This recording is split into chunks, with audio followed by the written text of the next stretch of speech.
अस्सलाम वालेकुम नाजरीन, आप देख रहे हैं पाकिस्तान टेलीविजन न्यूज़। मैं हूं आसमा इकबाल। आज करंट अफेयर स्पेशल में हम आपको दिखाने जा रहे हैं वज़ीर आज़म पाकिस्तान इमरान खान का BBC को दिया गया खुसूसी इंटरव्यू उर्दू तर्जुमे के साथ। I suppose you're quite glad about what's happened in Afghanistan. I mean, it suits Pakistan very nicely, doesn't it? John, I'm glad because we were anticipating the sort of bloodbath that took place after the Soviets withdrew from Afghanistan in 1989. Almost 200,000 Afghans died in that 5-6 year period. So we were petrified here that when the US left, there would be a bloodbath, a similar bloodbath. And for Pakistan, there were consequences. Most of all, refugees. We already have 3 million refugees, and we have no capacity to take any more. And secondly, if there was a protracted civil war in Afghanistan, which is also what we feared, because we never thought Taliban would just take over Afghanistan. We thought they would immediately take over the Pashtun areas, but there would be, we thought, a civil war. So that too would have had implications for Pakistan. So from that point of view, no bloodshed, relatively, it has been a peaceful takeover. So up till now, yes. But what happens from now onwards is a lot of concern to us. But the Taliban are really a Pakistani creation, aren't they? Absolutely not. Taliban were creation of the environment after the Soviets left. The warlords started fighting each other. And in that chaos emerged Taliban. And why did Taliban emerge? Because they gave people a semblance of rule of law, which did not exist before. Previously, when this is before Taliban took over, every 50 miles there was a checkpoint. There was a warlord who would then take money. And so it was a fractured Afghanistan after the Soviets left. So Taliban gave people a semblance of rule of law. And that's why they prevailed in Afghanistan. And so... Sorry, excuse me, though. You were saying there wasn't the rule of law in Afghanistan for the last 20 years when people's lives were lifted up beyond anything they'd ever experienced? No, John, I'm talking about when Taliban took over in 96. I'm talking about that period, when from 96 to 2001, so they were not a creation of Pakistan. Pakistan actually was backing Gulbuddin Hikmatyar. He was the faction Pakistan was backing against Ahmad Shah Massoud.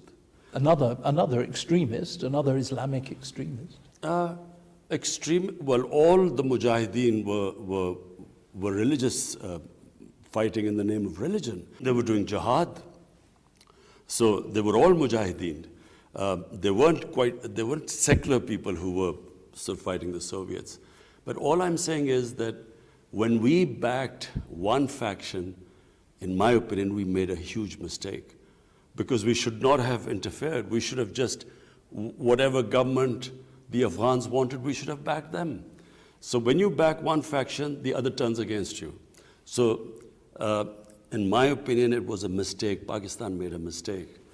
But Taliban came out of nowhere at that time. I'm talking about 96. But now they also came out of nowhere, and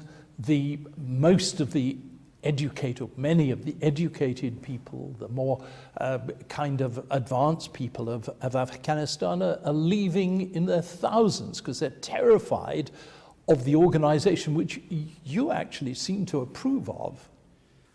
John, this is just not true. First of all, you must understand that Afghanistan has a history.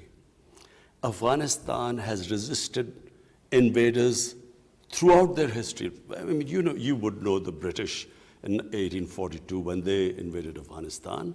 Initially, it's a country which is easily invaded, but then starts the resistance, and slowly it grows. It happened against the British. Exactly the same thing happened against the Soviets. Initially, there was hardly any fighting, but then gradually, Even when almost 1 million Afghans died, the fighting was more intense at the end. So similarly, when the Taliban were dislodged in 2001, initially there was nothing. But gradually the resistance grew. And from people like us from 2008 onwards, I went specifically to America to tell the think tanks. I met Senator Joe Biden, I met John Kerry, a senator at the time, and I explained to them there was not going to be a military solution. And at that time, they could have had a political solution. In other words, sort of an inclusive government. But the US kept going for a military solution, which there wasn't one. So Pakistan was not responsible for this current situation. It was actually the coalition trying to find a military solution which didn't exist. And secondly, and John, we never knew what the US, what their idea of victory was in Afghanistan. I mean, if it was Al-Qaeda and Osama bin Laden, Al-Qaeda was decimated in the first 2 years. It was finished. So what did US hope to achieve? Nation building, democracy, liberating their women. Whatever these aims were, these were not going to be attained through military action. When the Taliban took over, you were quoted as saying that Afghanistan had thrown off the shackles of slavery. You must be really embarrassed by that quote now, aren't you? I know. Look, first of all, I was making a speech in Urdu.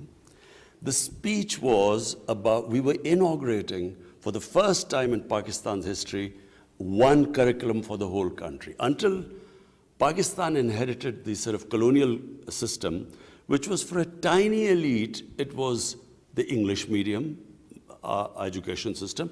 For the rest, it was Urdu medium.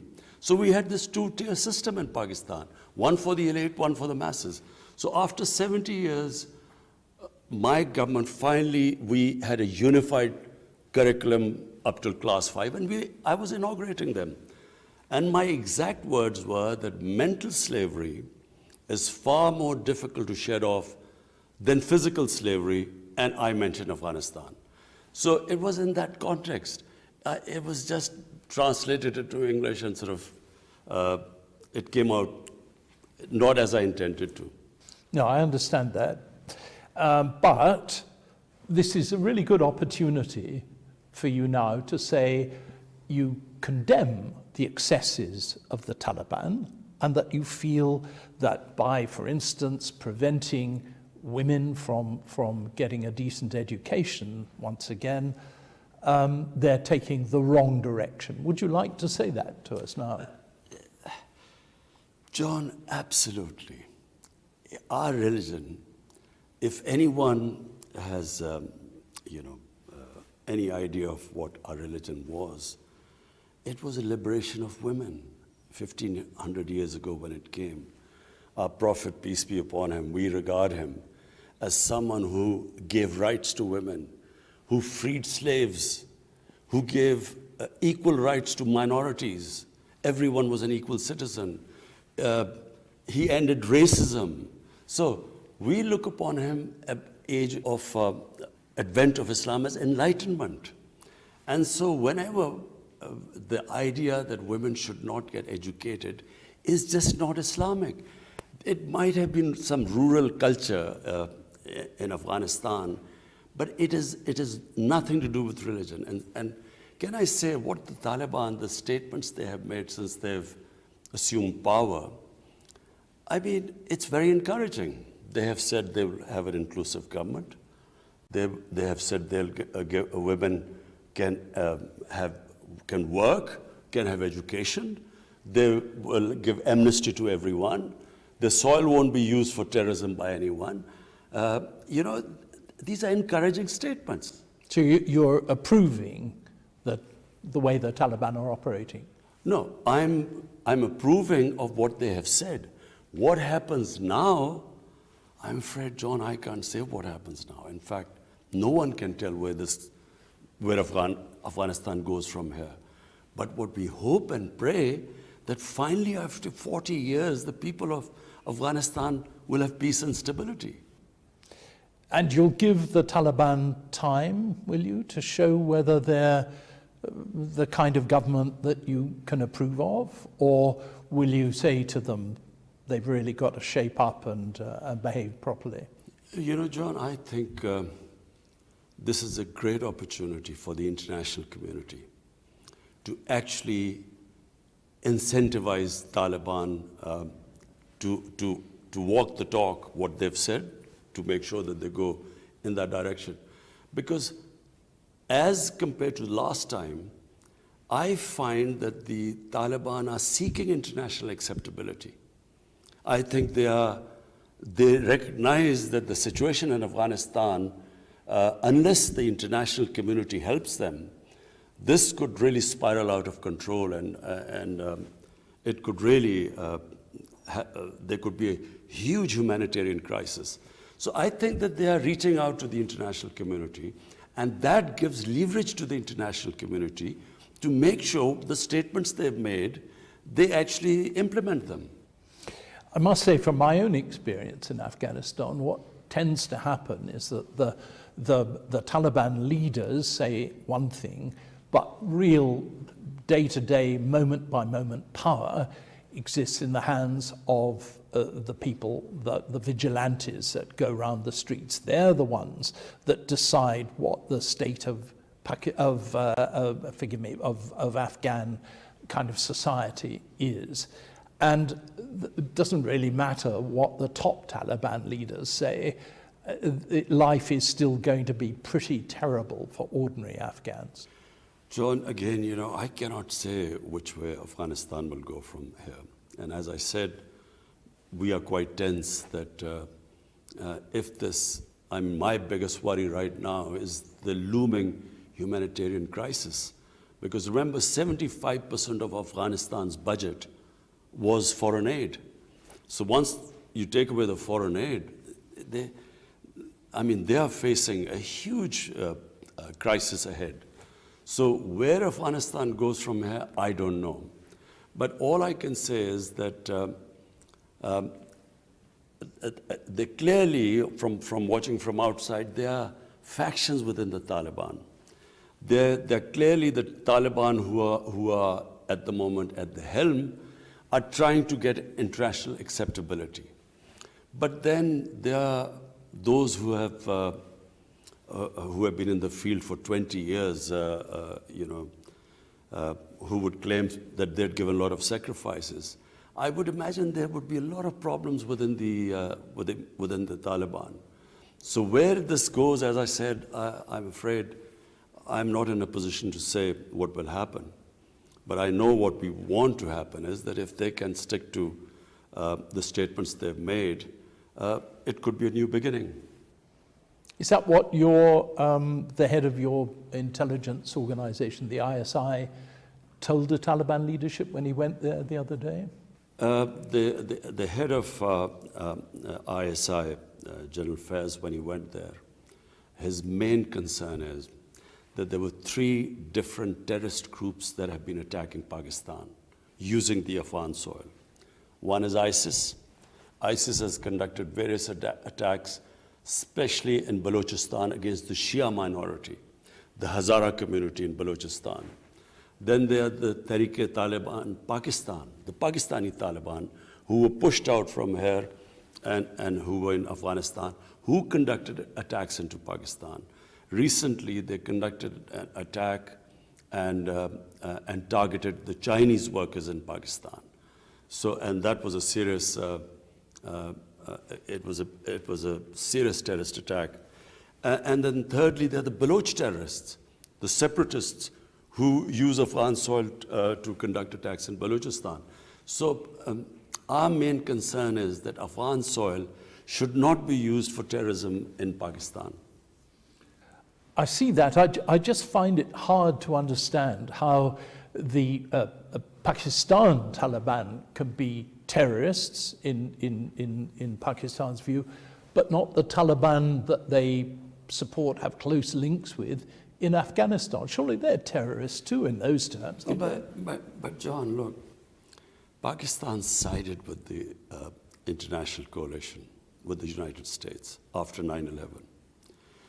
Pakistan is the country that suffered more than any other coalition partner. In fact, all the coalition partners of US put together, they did not even suffer a fraction of the casualties what this country went through. 80,000 Pakistanis died because we joined this war against the Taliban. Remember, we were the coalition. All the logistical support to fight the Taliban or to dislodge them went through Pakistan. Pakistan was an ally. And the only ally that almost, there was a point we thought we were going down because there were 50 different militant groups attacking the state of Pakistan. And there were different types of Pakistani Taliban. There were no militant Taliban in Pakistan before we joined this coalition. So we were considered collaborators. The old Mujahideen groups who we had trained, financed by the United States, who were fighting the Soviets, they called Pakistan collaborators and targeted us. So this country took the greatest amount of suffering by being part of the coalition. So the reason why the Taliban are back in power is not because of Pakistan. If you want to know the real reason why they're back in power, all you have to do is do an analysis. Why did 300,000 well-equipped Afghan army give up without a fight to 65, 70,000 lightly armed militia? If you go into the details, which we have, that is the reason why the Taliban are back in power. It's not because of Pakistan. And yet, there is this constant link. I mean, they started off in Pakistan. They had all the support of the ISI, of Pakistan intelligence at the time. I mean, I saw this for myself. And they're now back. And there is a definite sense here that Pakistan has gained because in India, your big opponent has been thrown out of Afghanistan completely, and you're the ones that are benefiting. But John, look, you must know the situation, and you do know, because you know this part of the world better than others. Pakistan, after the US, Soviets left Afghanistan in '89, and so did the US. Pakistan at the time was left with 5 million refugees. 5 million refugees stayed in Pakistan. After 9/11, there were still 3 million refugees in Pakistan, Afghan refugees, and all of them were Pashtuns. So what happened after the Taliban were dislodged? You must understand what happened. Firstly, all the border along the Pakistan side, what was called Fatah, or the tribal areas, there were Pashtun tribes which were split by the Durand line, where there was no border.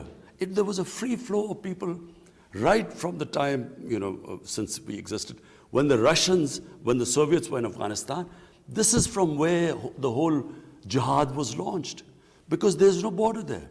And it's 2,600 kilometers of border between two countries. This is the first time since my government we fenced 90% of it.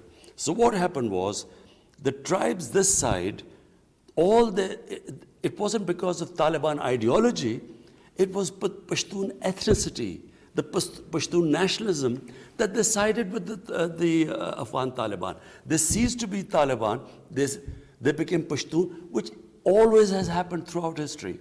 The 80-year history of British in the tribal areas of Pakistan, throughout the 80 years, there was some part or the other, there was fighting going on. There were more British soldiers that died in Waziristan than in the whole of India. So this turned against Pakistan. After the moment we sided with the coalition, they turned against us. And that's how we lost 80,000 people here. So there were 50 different groups operating against us. So what was Pakistan doing? And ISI. Number job was to protect our own people. So, like the US in the last 3 years, they did a deal with the Taliban. not to attack the US. You know that in Afghanistan they did a deal with them that they were not supposed to attack the US. Similarly, Pakistan was doing deals with the various groups not to attack us. So amongst them were Pakistani Taliban too. There was a Waziristan Accord in 2006. There was a Shakai agreement in 2007 with different groups. And since Afghan Taliban were not attacking Pakistan, so they had an agreement that they wouldn't do anything. It's not the same as backing them. It's just that not taking military action against them. When I met President Ghani, I went specially to see him. Because we did not think the Taliban would be able to take over. We thought there would be a protracted civil war. So we were desperately trying to get some political settlement. And I said, I will do everything except taking military action against them. Tell us what we will do, we will try and convince them, and we did everything. Unfortunately, they would not accept President Ghani. Pakistan's got one really important lever that it can use to get what it wants in Afghanistan, and that is the question of recognizing the Taliban as the legitimate government. Are you going to do that? Just one thing, John, I want to make clear. People don't understand the Afghan character. Afghans are this country which does not accept outside interference. We were the three countries in 2001 that recognized the Taliban government. When, after 9/11, the US asked us to help them flush out Al-Qaeda or ask the Taliban to give up Osama bin Laden, Pakistan tried its best. They flatly refused Pakistan. So, this idea that Afghanistan can be sort of controlled from outside, it's never happened in history. The moment any head of Afghanistan is perceived as a foreign puppet, he loses credibility there. So what you're saying is that Pakistan has this leverage about recognition. I have spoken to all. I just went to the ACO conference in Dushanbe, and I spoke to all the neighbors, Iran, Uzbekistan, Tajikistan, which is because there's a big Tajik minority there, and they're very upset. So I spoke to the president there. And so all of us decided that we will collectively take a decision to recognize Afghanistan.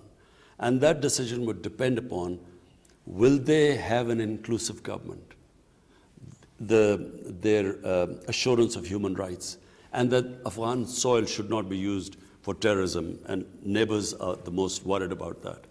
So that's where it lies. So does that mean that you will recognize them if they agree those 3 points? We will collectively take a decision. So Pakistan itself will not decide on its own? No, exactly. We think that all the neighbors will get together and we will see how they progress. And then whether to recognize them or not will be a collective decision. And the fact is that Taliban aren't really going to have an inclusive government, are they? I mean, they haven't even got the non-Taliban people who've helped them into power. They've been excluded so far. So far, they haven't. They haven't got an inclusive government, as we hoped they would. But then they say that this is just a transition. This is not the final government. And, we are trying. I'm trying that we should speak to them and ensure that they do have an inclusive government, because there will not be any long-term sustainable peace or stability in Afghanistan unless all the factions, all the ethnic groups are represented. But I mean, there's something more important than anything to the Taliban government, and that's the kind of purity of their ideology, their religious ideology. I mean, they're never going to allow women to go to schools or anything like that, are they? Because it cuts across their whole notion of what a society should be. I think they will allow women to go to schools. They will allow that. Well, they've said they weren't. They've, as far as we know, they've assured us. So they're doing it, they say they're doing it in phases. But that remains to be seen. Look, John, what they do from now onwards, we can only hope to sort of persuade them and encourage them and incentivize them in that direction. But, you know, sitting today, what happens, where they will go, I'm afraid, I don't know. But you can influence it by helping the other countries round about to decide to recognize them or not recognize them. We have already, I told you, John, I've already spoken to all the neighbors. I've spoken to the Iranian president, I've spoken to the Tajikistan president, the Uzbekistan president, they're the most relevant. And we have all decided that unless and until there's an inclusive government, and their respect for human rights, it would not be possible for us to recognize them. So it really does depend on what they themselves do. Absolutely. Because you see, apart from anything else, John, let me tell you from Pakistan, our biggest worry. Our biggest worry is that this will, a huge humanitarian crisis, and that would immediately lead to a refugee problem.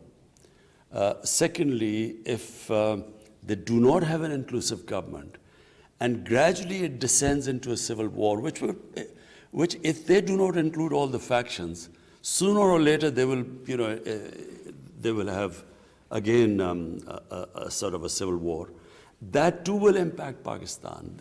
It will mean an unstable, a chaotic Afghanistan, ideal place for terrorists, because if there's no control or if there's fighting going on, and that is our worry. So terrorism from Afghan soil, and secondly, if there's a humanitarian crisis or a civil war, a refugee issue for us. Can I just ask you, just go back on something you said?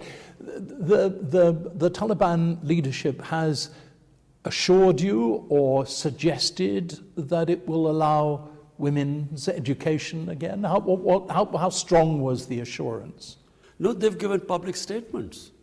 Their spokesman came on television and said the women will be allowed to work, they will be allowed to study. He just used a word in the Islamic context. So, and I guess what he means by Islamic context is that, you know, they will have segregation. In other words, they will not have co-education. So I guess that's what it means. But he did say that they will be allowed to study. Before, of course, they would blow up girls' schools and kill anybody in them. I know. I mean, this idea of not allowing girls to study, believe me, has nothing to do with religion. Because, I mean, we give special stipends to our girls, the parents of girls. We give them extra money so that they would put their girls in school. So when you see what's happening in Afghanistan, you must be pretty disgusted, actually, with the way that the Taliban are behaving. I think, John, what we should hope for and try for is to make them go into that direction. And in the statements they've made. And secondly, you know, Afghans are very strong people. I mean, they're just, as a race, they're very strong. Their women are very strong. I feel give them time and they will assert their rights. How much time? Years? A year, 2 years, 3 years. At the moment, 3 years. But at the moment, John, it's just too early to say anything, because it's just barely been a month. After 20 years of civil war, they have come back into power. So a month is no time. Look, my party came into power after 22 years. 22 years. And trust me, for the first 6 months, it was the most difficult period of my life, because, you know, if you're not in power, you come into power after such a long time. It is so difficult because there are people who've struggled with you, all want a peace, all want to be in government, you know. So it's a very for us it was the most difficult period. I think it's just a month, 2 months, in a short period of time, we will know the direction they are going. Well, I think we know it now. I don't know. I'm an optimist. I think that, there is a chance that there will be peace in Afghanistan after 40 years. And once there's peace and stability, the Afghan people are strong enough, they'll assert their rights. Afghan history shows us that actually movements like the Taliban and leaders like the Taliban leadership don't really last very long. I mean, they lasted 5 years last time. This is not a permanent answer to Afghanistan's problems, is it? No, I don't think so. I think this is just a beginning. And as I said, where it goes from here, no one can predict. But what we hope is that they will have peace, the Afghan society will assert itself, they will get their rights. The Afghan women are strong, they will assert their rights. But for all that, you need peace and stability. In a civil war situation, everything gets stunted because civil war just distorts everything. So peace is the key, and we hope that once there's peace, Afghanistan will move in the right direction. Can I ask you now the other questions, a couple for the Urdu? Okay. Relationship with India, between Pakistan and India, is really, really difficult at the moment, isn't it? Pakistan says that India must reverse Kashmir's special status. Is that realistic or unrealistic? देखिए John मसला ये है कि जब तक हिंदुस्तान 5 अगस्त 2019 को जो उन्होंने कश्मीर की स्टेटहुड ली थी गैर कानूनी तौर पे, यूनाइटेड नेशंस सिक्योरिटी काउंसिल की रेजोल्यूशंस की खिलाफ वर्जी की थी कि जो बड़े वाज़े तौर पे कहते हैं कि ये डिस्प्यूटेड टेरिटरी है पाकिस्तान और हिंदुस्तान में, और सिर्फ एक प्लेबिसाइट के ज़रिए कश्मीर के लोग फैसला करेंगे कि वो हिंदुस्तान के पास जाना चाहते हैं पाकिस्तान के पास। तो उसकी जब उन्होंने एक इंटरनेशनल कम्युनिटी की जो वादा किया था कश्मीर के लोगों से, जब उसकी खिलाफ वर्जी की, तो पाकिस्तान के लिए बहुत मुश्किल है उनसे बातचीत फिर से शुरू करने का। जब तक उसके ऊपर वापस नहीं आते, हम उनसे बातचीत नहीं शुरू कर सकते।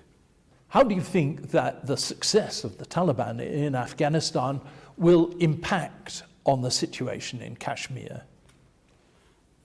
जहाँ तक मुझे समझ है इसका तो कोई कश्मीर के ऊपर फ़र्क नहीं पड़ेगा, लेकिन किसी वजह से हिंदुस्तान की हुकूमत ये समझती है अफ़गानिस्तान में तालिबान के आने की वजह से कश्मीर पे फ़र्क पड़ेगा।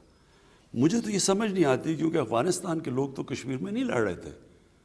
तो मेरे ख्याल में ये साइकोलॉजिकल है, असल में तो कोई फ़र्क नहीं पड़ना चाहिए तालिबान के आने से कश्मीर के ऊपर। Taliban haven't really responded very enthusiastically to your suggestion that they should set up an inclusive government. How do you get that? Is it really possible? देखिए, मेरे ख्याल में इस वक्त बहुत जल्दी है। अभी तो 1 महीना हुआ है, एक हुकूमत 20 साल के बाद तालिबान वापस इक़्तिदार में आए हैं। 1 महीना हुआ है, 1 महीना बहुत जल्दी है जज करने के लिए। अभी तक जो तालिबान ने जितनी स्टेटमेंट्स दी हैं, उन्होंने कहा कि हम एक इंक्लूसिव गवर्नमेंट लेके आएंगे जिसमें सबको शामिल करेंगे, हर नेशनैलिटी को, एथनिक ग्रुप को, तो एक उनकी शिरकत करेंगे हुकूमत के अंदर। और उन्होंने ह्यूमन राइट्स की भी बात की है। तो उन्होंने अभी तक स्टेटमेंट्स तो सब ठीक दी हैं, लेकिन अभी बहुत जल्दी है कि सारी दुनिया उनके ऊपर नज़र रख कर ये रखी हुई है कि वो कब करेंगे। मेरे ख्याल में 20 साल के बाद जब कोई हुकूमत इक़्तिदार में आती है, उसको टाइम लगता है। हम 22 साल के बाद जब हुकूमत में आए तो हमें शुरू में बड़ा मुश्किल था कि एकदम हुकूमत भी चलाओ और फिर किसको शामिल करो, क्योंकि जिन लोगों ने कुर्बानियाँ दी हैं वो सारा حکومت کا حصہ بننا چاہتے ہیں. لیکن میرے خیال میں طالبان بھی یہ جانتے ہیں کہ اگر افغانستان میں امن آنا ہے, اگر اسٹیبلٹی آنی ہے, تو اس کے لیے بہت ضروری ہے کہ سب کو شامل کیا جائے. مثلا تاجک ہیں, ازبیک ہیں, ہزارہ ہیں, ان ساروں کو حکومت میں شامل کیا جائے اور تبھی ایک اسٹیبل گورنمنٹ بنے گی. Thank you very much indeed. That was lovely. Really nice. Thank you.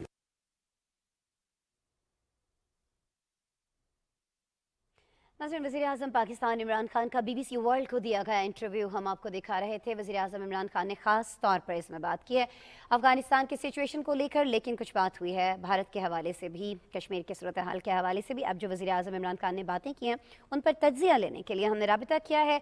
माहिर हैं अफ़गान उमूर के हसन खान साहब टेलीफोन लाइन पर हमें ज्वाइन कर रहे हैं. उन्हें वेलकम करते हैं. अस्सलाम वालेकुम हसन खान साहब. वालेकुम सलाम जी, thank you very much. Sir बहुत शुक्रिया आपने हमें हमारे शो में ज्वाइन किया है. हमें बताया जा रहा है अभी हमारे पैनल की जानिब से डॉक्टर आमिना महमूद साहिबा भी हमारे साथ मौजूद हैं. IR एक्सपर्ट हैं, बैनुल-अक़वामी उमूर पर बड़ी गहरी निगाह रखती हैं. वीडियो लिंक पर हमें ज्वाइन कर रही हैं, उन्हें भी वेलकम करते हैं. अस्सलाम वालेकुम मैम, डॉक्टर आमिना महमूद साहिबा.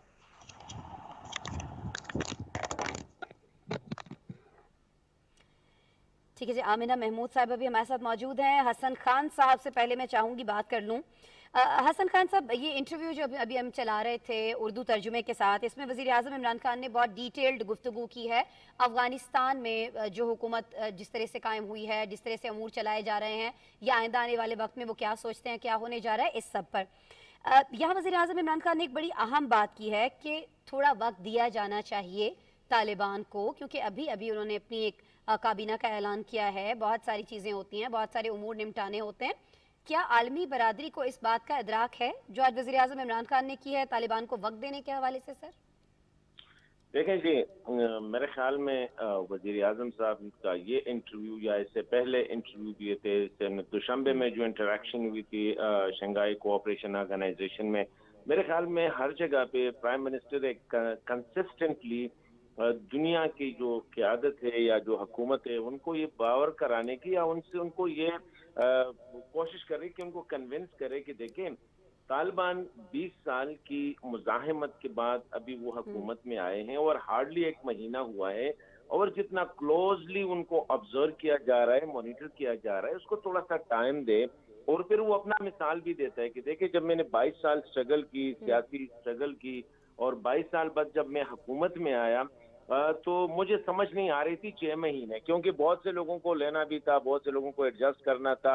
अभी हालांकि Pakistan was a normal country, तो वो कहता है कि अफगानिस्तान में तालिबान को हमें थोड़ा सा वक्त देना चाहिए. और तालिबान प्राइम मिनिस्टर ने ये भी कहा है कि देखिए तालिबान जो कह रहे हैं, जो वादे कर रहे हैं, उनकी जो पब्लिक स्पीकिंग है, उससे हमें अंदाजा है कि वो इंक्लूसिव गवर्नमेंट की तरफ भी जाएंगे, क्योंकि यही जो एडमिनिस्ट्रेशन है ये अबूरी एडमिनिस्ट्रेशन है.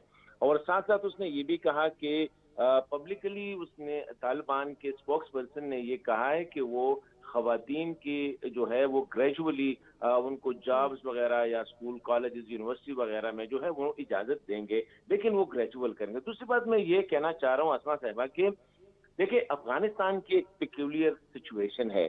अगर हम 9/11 या जो 2000 अक्टूबर 2002 में या उसके नवंबर 2001 में जो हुआ था, जब अमेरिकन फोर्सेस आए और तालिबान की हुकूमत डिसलॉज हो गई, तो उस वक्त भी अगर आप देखें तो जितना वायलेंस उस वक्त, डिस्पाइट द फैक्ट कि तालिबान जो है वो हुकूमत छोड़ के चले गए थे, लेकिन उसके बावजूद जो रिवेंज हुआ था, रिवेंज किलिंग हुई थी, जो तालिबान की शक्ल में जो नजर आते या तालिबान की, या जिस तरह जो टाइम लगा था, मतलब मोर देन, अभी तो मैं जो रिकॉल कर रहा हूँ, मोर देन 2 मंथ्स उसमें लगे थे हुकूमत बनाने में. तो अगर उस वक्त डिस्पाइट द फैक्ट कि पूरी इंटरनेशनल कम्युनिटी वो साथ थी, अक़वाम मुत्तहिदा, और इसके बावजूद जो है वो भी किलिंग भी जारी रही थी, लड़ाई भी चल रही, लेकिन उस वक्त फिर हुकूमत बनाई गई. और वहाँ पे जो तो तालिबान को भी जो प्राइम मिनिस्टर कह रहा है वो रिकग्निशन की उसने बड़ी जबरदस्त बात की कि देखे रिकग्निशन के लिए हम कलेक्टिव डिसीजन लेंगे. जो रीजनल कंट्रीज है, पाकिस्तान यूनिलैटरल या सोलो डिसीजन नहीं लेगा वेज़ावी रिकग्निशन ऑफ तालिबान, लेकिन दुनिया को थोड़ा, क्योंकि प्राइम मिनिस्टर ने ये कहा, बड़ी इंपॉर्टेंट बात की, कि जो अल्टरनेटिव है वो बड़ा खतरनाक है.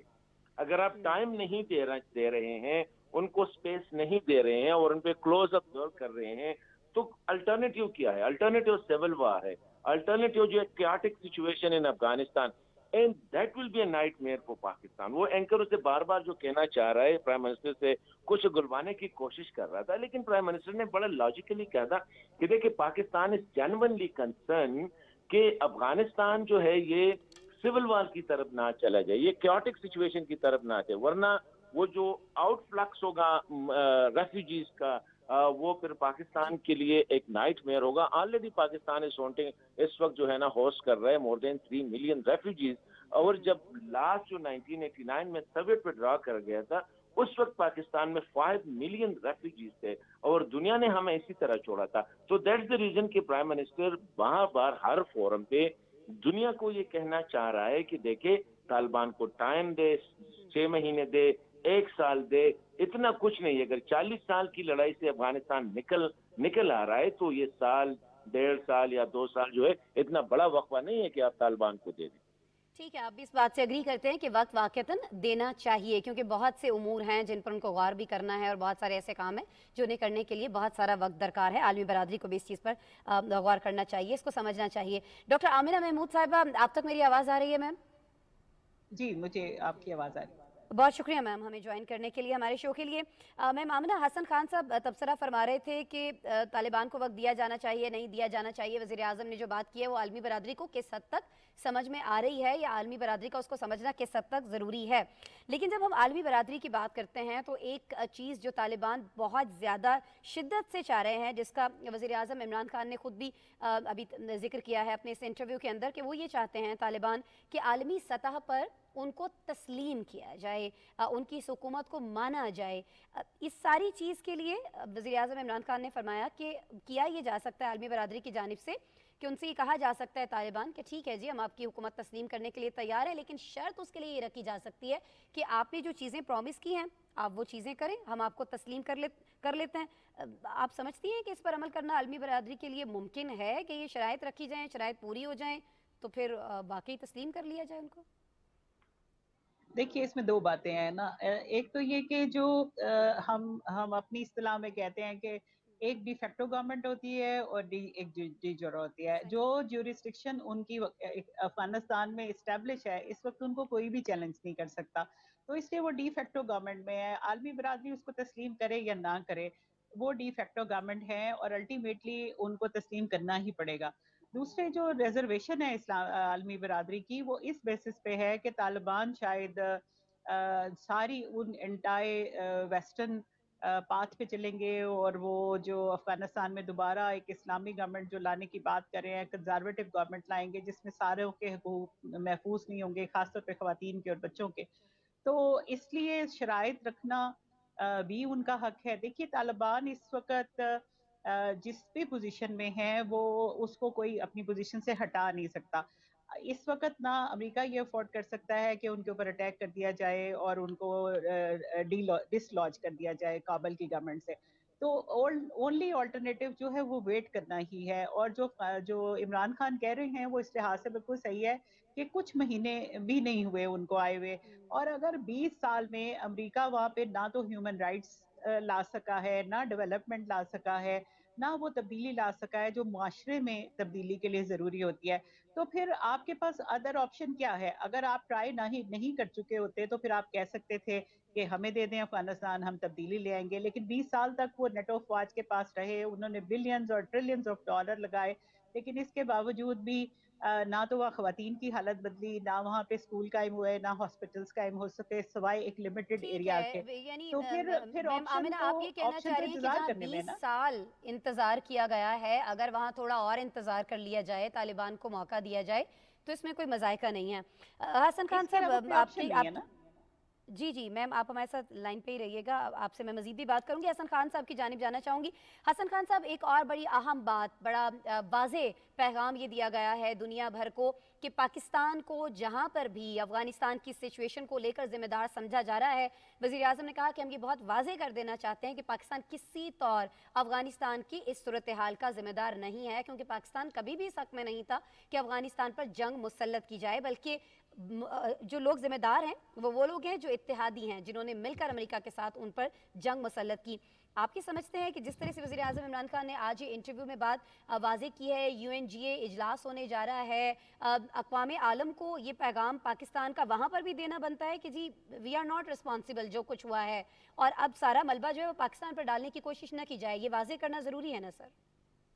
دیکھیں ڈیفینیٹلی پاکستان کو جو اپنا بیانیہ ہے جو شروع ہی سے ہے، لیکن انفارچونیٹلی پاکستان کا جو بیانیہ ہم مارکیٹ نہ کر سکے اور نہ دنیا کو اس پہ ہم کنونس کر سکے کہ افغان پالیسی جو پاکستان کی ہے وہ یہی ہے کہ افغانستان پرامن ہو، افغانستان کی سرزمین کسی کے خلاف استعمال نہ ہو، کیونکہ افغانستان اور پاکستان جو ہے 2600 پلس کلومیٹر جو ہے بارڈر شیئر کرتا ہے، اور ایک ٹائم تھا کہ یہ جو بارڈر لگانے سے پہلے کہ 60 پلس جو انٹری پوائنٹس تھے وہ موٹریبل تھے، مطلب ہے کہ گاڑیوں سے وہیکل کے ذریعے جو ہے آپ بارڈر کو کراس کر سکتے تھے 61 پوائنٹس پہ۔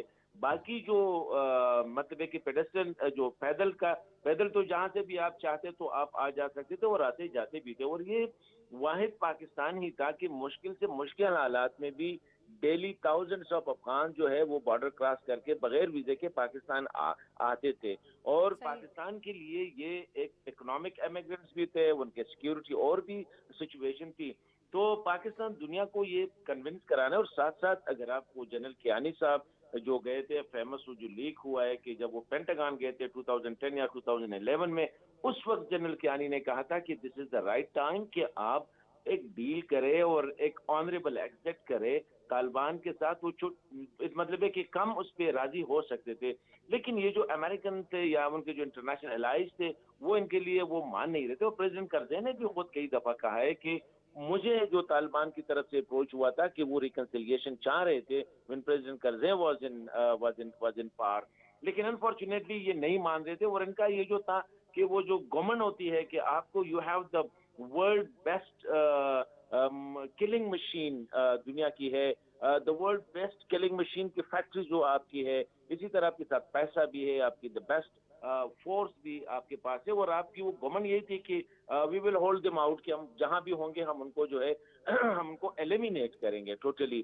تو جب فاسٹ فارورڈ یہ جو اب دیکھیں نیگوسیشن جو شروع ہو گئی تھی، تو میرے خیال میں اگر طالبان کی 5000 ان کے جو فائٹرز تھے جو افغان گورنمنٹ کے جیل میں تھے وہ بھی امریکہ کے کہنے پہ جو ہے وہ چھوڑے گئے تھے۔ ٹھیک ہے حسن خان صاحب، بہت بہت بہت معذرت، وقت ہمارے پاس کم ہے، مجھے بس شارٹلی ڈاکٹر آمنہ محمود صاحب سے یہ پوچھنا ہے کہ آج وزیر اعظم عمران خان نے یہ بھی کہا اپنے اس انٹرویو میں کہ امریکہ تو کلیئر ہی نہیں تھا کہ اس کو کرنا کیا ہے افغانستان میں، اس جنگ سے حاصل کیا کرنا ہے۔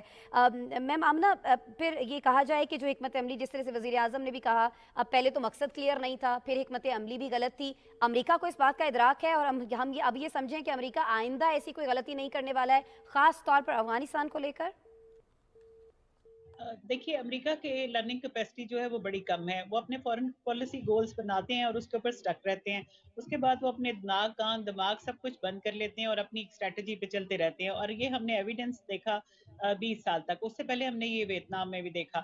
لیکن اس وقت میرا خیال ہے کہ امریکہ کوئی ایسی غلطی نہیں کرے گا کہ وہ افغانستان میں کوئی نیا ایڈونچر کرے اور پھر دوبارہ گھٹنوں گھٹنوں تک اس وار میں دب جائے۔ اس وقت وہ سائلنٹ اسپیکٹیٹر کے طور پہ رہیں گے، یا پھر ہم سے ڈو مور اور افغانستان سے اور طالبان سے ڈو مور کہتے رہیں گے، لیکن دے وڈ بی اسپیکٹیٹر، کیونکہ اس وقت ریجنل ٹھیک ہے جی، پاورز آپ جو سمجھتے ہیں ہیں کہ کوئی چائنا نیا اور ایڈونچر رشیا جو ہے اس طرح کا وہ طالبان امریکہ کی جانب سے نہیں ہوگا۔ ڈاکٹر آمنہ محمود صاحبہ، حسن خان صاحبہ، آپ دونوں سے بہت معذرت، ٹائم ہمارے پاس بہت کم تھا، اس لیے آپ کو شارٹلی ہمیں تھوڑا اس کو وائنڈ اپ کرنا پڑ رہا ہے پروگرام کو۔ بہرحال جی بہت شکریہ آپ دونوں شخصیات کا، اور ناظرین آج ہم نے آپ کو دکھایا ہے BBC ورلڈ کو دیا گیا وزیر اعظم عمران خان کا خصوصی انٹرویو، اور یہ انٹرویو ہم نے آپ کو دکھایا ہے اردو ترجمے کے ساتھ، اس پر تبصرہ بھی آپ کے سامنے رکھا ہے، آئندہ آنے والے وقتوں میں بھی آپ کو اپڈیٹ کرتے رہیں گے، ہمارے ساتھ رہیے گا۔